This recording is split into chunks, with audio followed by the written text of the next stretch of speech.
क्या करें?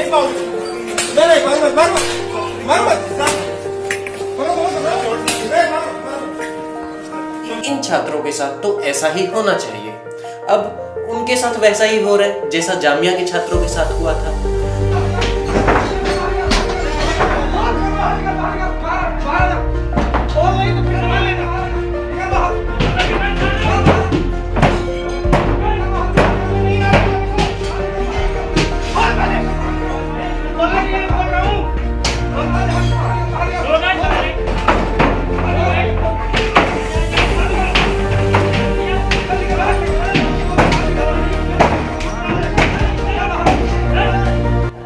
उनकी भी कुछ मांगे थी जो सही थी और इनकी भी कुछ मांगे हैं जो सही है, लेकिन दोनों के ही साथ सरकार का रवैया एक जैसा है, लाठी के द्वारा राज किया जाएगा।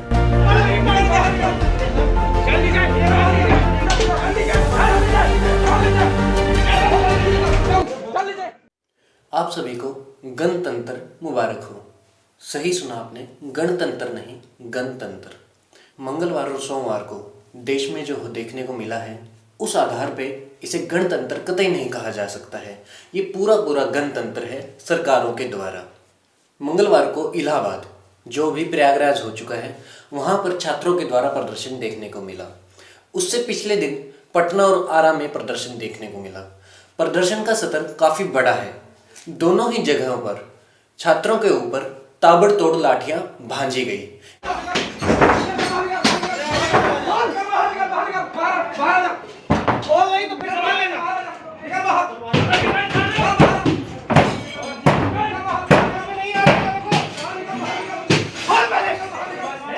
इलाहाबाद में पुलिस वालों ने एक बार फिर वही करके दिखा दिया जो कि पुलिस वालों ने दिल्ली के जामिया यूनिवर्सिटी में किया था। उस वक्त आप और हम सभी के सभी अन्य छात्र जो मुस्लिम नहीं हैं या जो जेएनयू या जामिया में नहीं पढ़ते हैं हंस रहे थे, उस चीज का मजाक बना रहे थे कि इन छात्रों के साथ तो ऐसा ही होना चाहिए। अब उनके साथ वैसा ही हो रहा है जैसा जामिया के छात्रों के साथ हुआ था। छात्रों के लॉज या पीजी में घुस करके पुलिस ने लाठियां भाजी है। नहीं देखा कि कौन प्रदर्शन में था या कौन अपने पीजी में बैठ करके पढ़ रहा था। जा करके दीवारों से कूद करके, खिड़कियों से कूद करके पुलिस ने उन पर लाठियां भाजी। सेम वही है जैसा हमने जामिया में देखा था। लाइब्रेरी में घुस के पुलिस ने लाठियां मारी थी। तो इतना तो आप समझ ही गए होंगे कि अगर आज आप किसी पर हंस रहे हैं तो कल के दिन आपके बच्चों के साथ ये सरकार वही सब करने वाली है।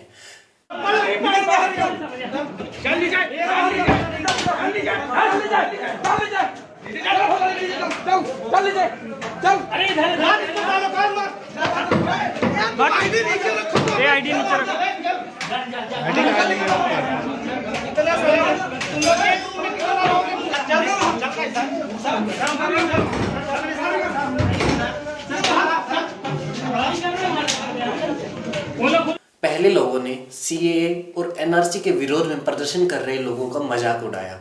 फिर जब किसान आंदोलन शुरू हुआ तो उन्हें समझ आया कि उनकी भी कुछ मांगे थी जो सही थी और इनकी भी कुछ मांगे हैं जो सही है, लेकिन दोनों के ही साथ सरकार का रवैया एक जैसा है, लाठी के द्वारा राज किया जाए। अब मुद्दे पर आते हैं कि छात्र क्यों प्रदर्शन कर रहे हैं। 2019 के लोकसभा चुनाव से पहले सरकार ने वादा किया था कि रेलवे में भर्तियां निकाली जाएगी। 1,03,000 के करीब भर्तियों की घोषणा की गई। उसके करीब एक साल बाद 35,000 पदों पर परीक्षाएं ली गई और वह परीक्षा उससे अगले साल यानी कि 2021 के जुलाई महीने तक चलती है कोरोना के नाम पर, और तब भी रिजल्ट नहीं आता है। बीते 14 जनवरी 2022 को उस परीक्षाओं का रिजल्ट आया। उसके बाद से लगातार छात्र प्रदर्शन कर रहे हैं। पहले तो आप इसी चीज को समझिए, 2019 के पहले घोषणा की जाती है, मंच से घोषणा की जाती है कि हम 1 लाख छात्रों को रोजगार देंगे रेलवे की भर्ती के अंदर। 3 साल निकल जाते हैं। 2019 के बाद 20, 21 और 22 में जाकर के रिजल्ट आता है। अभी भी सिर्फ रिजल्ट आया है, भर्ती कब होगी यानी कि उन्हें पहली तनख्वाह कब से मिलनी शुरू होगी इसका कोई जिक्र नहीं है। और इस प्रदर्शन के बाद से रेलवे ने भी एक नोटिफिकेशन जारी कर दिया है कि जो लोग प्रदर्शन में शामिल हैं उन सबको रेलवे में नौकरी करने से जिंदगी भर के लिए बैन लगा दिया जाएगा। सोमवार के दिन बिहार में छात्रों का प्रदर्शन काफी उग्र हो गया। आरा में एक रेलवे कोच को भी आग लगा दी गई। और उसी सब प्रदर्शन के दौरान पुलिस के द्वारा जमकर छात्रों पर लाठियां भांजी गई।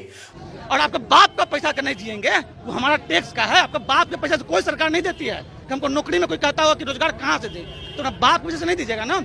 आप इस्तेमाल कीजिए, आप बस उसमें से निकालिए कि कैसे हम एडजस्ट करेंगे फंड। पहले भी आप लोगों की मुलाकात किन्हीं से हुई थी, कोई आश्वासन मिला? ऐसा कुछ 90 लाख ट्वीट हुआ, ऐसे लड़के आज नहीं उतरे। 90 लाख ट्वीट हो चुका है, 90 लाख ट्वीट पे सरकार कुछ नहीं सुनी। उसके बाद बच्चे का राजेंद्र नगर टर्मिनल को जाम किए, मार पड़ी है बहुत बच्चों को।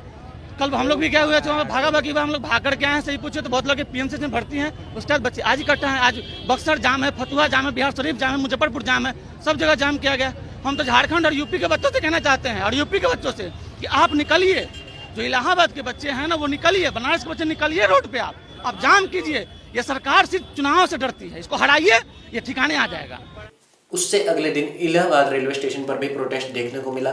छात्रों का प्लान था कि रेल को रोक करके प्रदर्शन दर्ज करवाया जाए, उसको मजबूत तरीके से दिखाया जाए। लेकिन पुलिस उन्हें रोकने के लिए इस हद तक गुजर गई कि पहले तो वहीं पर लाठीचार्ज किया गया, आंसू गैस के गोले दागे गए। उसके बाद शाम को छात्रों के पेजी और लॉज में घुस करके छात्रों की पिटाई की गई। कुछ लाज में रहने वाले लड़के एकाएक जो है सड़कों की संख्या में सड़क पर आगे रेलवे ट्रैक पर, और वहाँ पे इन्होंने रेलवे लाइन पे आकर के रेलवे ट्रेन को रोकने का प्रयास किया।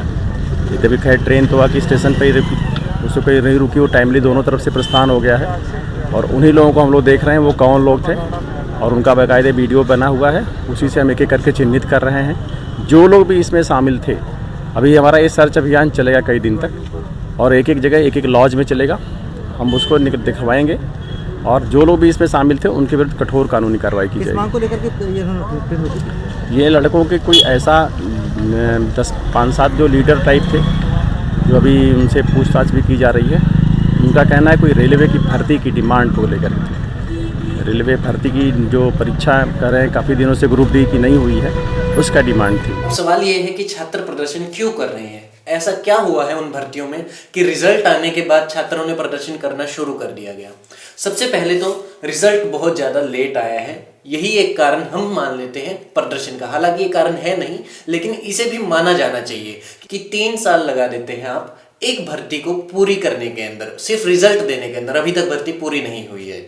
सबसे पहले तो हम आपको बता दें कि ये जो भर्तियों की बात हो रही है वो एनटीपीसी की भर्तियां हैं, यानी कि नॉन टेक्निकल पॉपुलर कैटेगरी।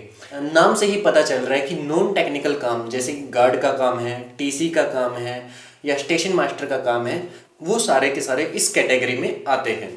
पहले क्या होता था, जितनी सीटों पर परीक्षा ली गई है उससे 20 गुना सीटों का रिजल्ट घोषित किया जाता था, कि उसके बाद छात्र जो है अपने हिसाब से देखता रहे कि वो कहाँ पर स्टैंड कर रहा है, और उसी के आधार पर जो बेस्ट होता था उसे उतना ही बेहतर कैटेगरी मिल जाती थी। यानी किसी रिजल्ट के आधार पर किसी को गार्ड की कैटेगरी मिल रही है, किसी को स्टेशन मास्टर की मिल रही है, किसी को टिकट चेकर की मिल रही है। लेकिन इस बार क्या कर दिया, जो कैडर है यानी जो कैटेगरी है पहले से ही फिक्स कर दी गई है। इससे क्या होगा कि रिजल्ट चाहे जो भी आए, उसकी जो नौकरी है वो फिक्स हो गई है। अगर किसी को गार्ड के कैडर में फिक्स कर दिया गया है तो उसके बाद जो दूसरी परीक्षा होगी, मेंस होगा उसके अंदर, उसमें चाहे वो टॉप कर जाए, फाइनल परीक्षा में चाहे वह जो छात्र है टॉप कर जाए, बावजूद उसके उसको गार्ड की ही नौकरी मिलेगी। ये सबसे बड़ा कारण है प्रदर्शन का। उसके बाद रेलवे बोर्ड का कहना है कि जैसा वो पहले से करते आए हैं 20 गुना रिजल्ट ही प्रदर्शित किया गया है। लेकिन छात्रों का ये कहना है कि जो 20 गुना किया गया है ये तो बात सही है, लेकिन उसके अंदर धांधली की गई है। धांधली किस तरीके से की गई है कि हर एक सीट के हिसाब से 20 गुना रिजल्ट प्रदर्शित कर दिया गया है। तो अगर जैसे 7 पदों के ऊपर अगर परीक्षा ली गई है तो जो पहले में किसी का अगर नाम आया है तो उसी का बाकी कैटेगरी में भी नाम आया हुआ है। होना क्या चाहिए था, टोटल 7 पदों के ऊपर समझ लीजिए कि 10 भर्तियां हैं, तो 10 भर्तियों के आधार से 20 गुना रिजल्ट, 200 सीटों का रिजल्ट घोषित होना चाहिए था और अलग अलग होना चाहिए था। ये नहीं कि नेम रिपीट हो रहे हैं छात्रों के। यहाँ पर क्या हो रहा है, 20 गुना तो किया गया है लेकिन नेम रिपीट किए जा रहे हैं, यानी हर एक पद का 20 गुना किया गया है। जो जिसका नाम ए कैटेगरी में आ रहा है उसका नाम बी में भी आ रहा है, सी में भी आ रहा है और डी में भी आ रहा है। इसकी वजह से कम भर्तियां हो पा रही है। तो इस वजह से छात्र इस धांधली को समझ रहे हैं और लगातार इसको लेकर के प्रदर्शन कर रहे हैं। इस पर रेलवे बोर्ड का क्या कहना है, उन्होंने कमेटी बना दी है। जो पास हुए हैं और जो फेल हुए हैं उन छात्रों से बात करेगी और उनका मत समझने की कोशिश करेगी कि प्रदर्शन करने की वजह क्या है।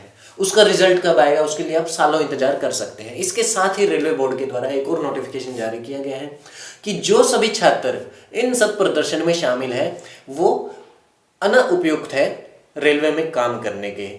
ताउम्र उन पर बैन लगाया जाता है रेलवे में काम करने के लिए। उनकी एक अलग से पहचान की जाएगी कि कौन कौन प्रदर्शन में शामिल है। उसके बाद उनको ढूंढ करके ब्लैक लिस्ट में उनका नाम डाला जाएगा। तो ये सब चल रहा है। आज गणतंत्र दिवस है, लेकिन उत्तर प्रदेश और बिहार में जो देखने को मिल रहा है उससे यही कहा जा सकता है कि ये गणतंत्र है। सरकारों को समझना चाहिए कि युवा एक परीक्षा देता है तो उसके अंदर उसकी 3-4 साल की मेहनत होती है, पढ़ करके बाद में परीक्षा देता है। उसी के बाद परीक्षा देने के बाद आप 3-4 साल और बर्बाद कर देते हैं और अगर वह फेल हो जाता है या किसी वजह से भर्ती कैंसिल कर दी जाती है, कुछ हमेशा हम देखते आए हैं कि पेपर लीक हो गया था, ये बात सामने आती है। कभी जो है इंटरव्यू में दिक्कतें सामने आती है, सरकार की तरफ से दिक्कतें सामने आती है, जो पूरी की पूरी भर्ती है कैंसिल कर दी जाती है। छात्र की उम्र नौकरी करने की निकल जाती है, आपकी वजह से वह ताउम्र जो उसकी काबिलियत थी उससे वंचित रह करके बेरोजगार रह जाता है। सरकारों को ये सोचना चाहिए, वो चाहे कोई भी सरकार हो। फिलहाल आप मजे कीजिए इस गणतंत्र के साथ।